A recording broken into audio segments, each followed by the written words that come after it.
آره الان نچینم. اوکی هر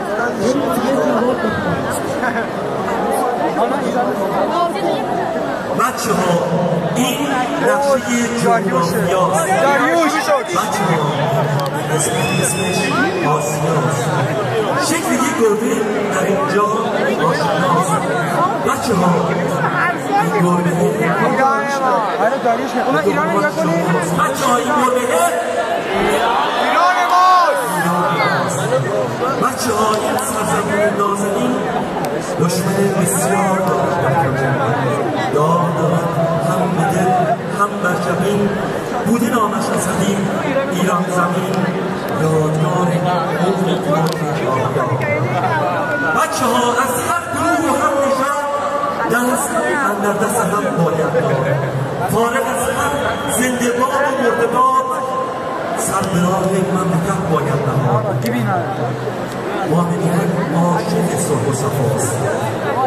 بچه ها این پرچم خیلی قشنگ پرچم سبز و سفید و سرخ رنگ هم نشان از صلح دارد رمز جنگ کار چشم دشمنان دلتنگ افتخار ما به آن بی انتهاست.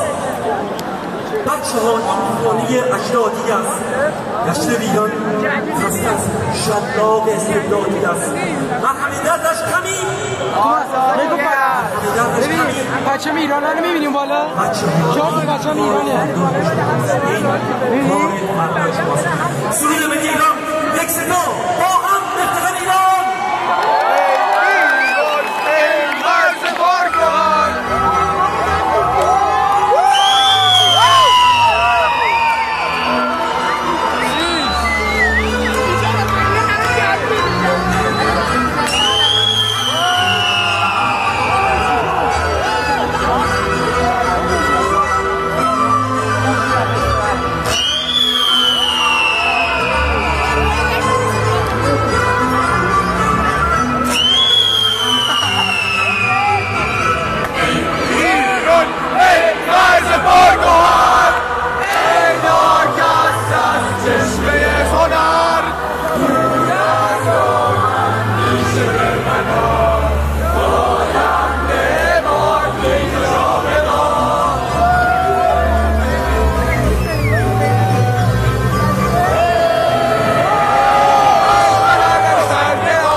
پشت بگیر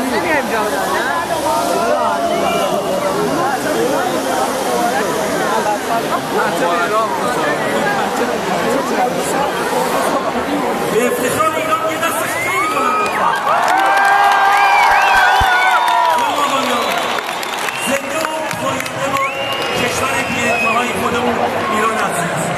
خب تا چند لحظه دیگه این شما و این هم جنجال و میز سطحهای افشین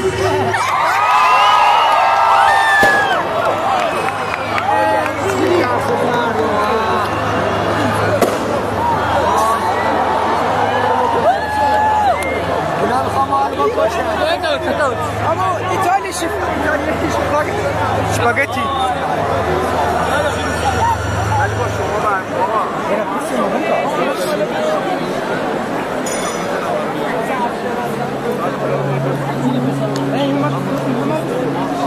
Drück von hinten hin, Mann. Drück doch nicht schön. Ja, ich bin innen. Ja, ich kann nicht. Schön mal eine Runde. Einer Dreier.